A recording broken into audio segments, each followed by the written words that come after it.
Short hand में base है किसी भी लैंग्वेज का कॉन्सोनेंट्स एंड वोवेल्स। ठीक है, कब किसी भी लैंग्वेज में एक वर्ड बनाने के लिए हमें कॉन्सोनेंट और वोवेल्स का कॉम्बिनेशन अच्छे से आना चाहिए। ठीक है, इंग्लिश में थे हमारे पास 5 vowel A E I O U, but shorthand में, इंग्लिश शॉर्ट हैंड में we have 12 vowels, out of which 6 are heavy vowel sounds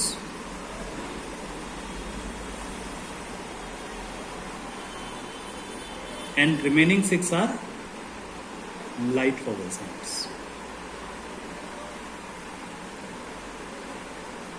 ठीक है, हैवी वोवल का मतलब क्या होता है? ऐसे वोवल्स जिनकी साउंड भारी हो, क्लियर सुनाई दे।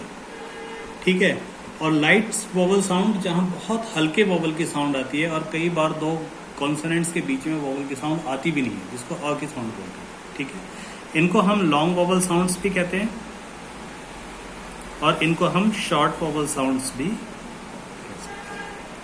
ठीक है, अब ये हैवी वोवल कौन कौन से हैं? आ, ए, ई, ओ, ओ, उ। और लाइट वोवल्स ए, ई, ओ, अ, उ।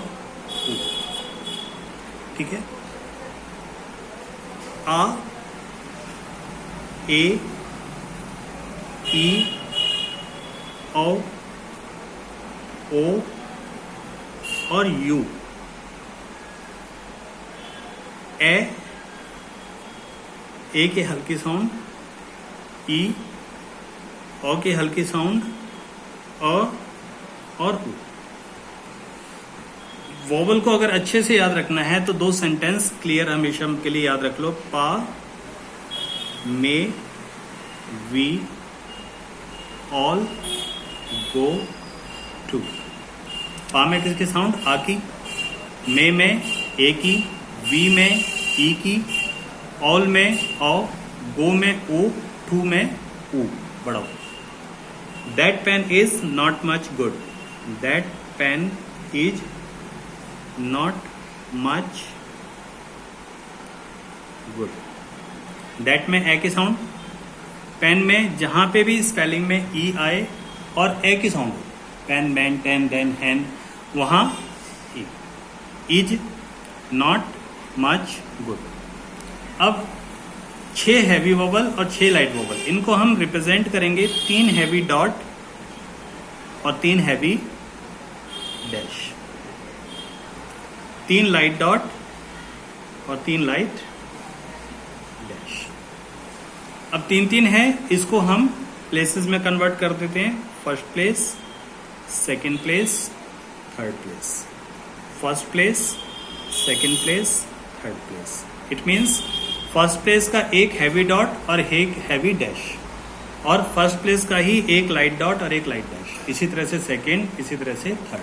ठीक है, अब फर्स्ट, सेकंड, थर्ड का मतलब क्या होता है? देखो, हमने कॉन्सोनेंट बनाए थे ना, जैसे पी को बड़ा बना के दिखाता हूं। किसी भी कॉन्सोनेंट के 3 प्लेसेस होते हैं। First, at the beginning of the consonant, जहां से कॉन्सोनेंट बनना शुरू होता है वो कौन सा प्लेस होता है? First place. बीचों बीच कॉन्सोनेंट का कौन सा प्लेस होता है? सेकंड। और जहां कॉन्सोनेंट खत्म होता है वो कौन सा प्लेस होता है? जब फर्स्ट प्लेस का कॉन्सोनेंट होगा तो लाइन से ऊपर तक की आउटलाइन। अब जैसे हमें लिखना है पाम, पाम में किसकी साउंड है? आ की साउंड है ना। आ कौन से प्लेस का है? फर्स्ट का है। तो पी को लाइन से ऊपर ही रखेंगे, लाइन पे टच नहीं करेंगे और फर्स्ट प्लेस पे होगा। जब सेकंड का होगा तो लाइन तक की आउटलाइन, जैसे पेड, और पी को लाइन तक, और डी दूसरा कॉन्सोनेंट नीचे जाता है तो जाने दो। लेकिन वोवल कहां लगाएंगे? कॉन्सोनेंट के बीचों बीच। और थर्ड प्लेस का लाइन से ऊपर से लेके नीचे तक, जैसे पी, टी। ठीक है, ऐसे ही डैश वोवल, पॉ लिखना है तो पॉ, ओ का डैश लगा देंगे। पोर लिखना है, ओ गो सेकंड प्लेस का, या डोर लिखना है तो सेकंड प्लेस का। पॉल लिखना है तो P L, Paul first place line से ऊपर।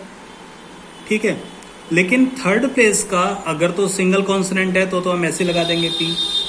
अगर दो कॉन्सोनेंट के बीच में आता है, जैसे हमें लिखना है टूल,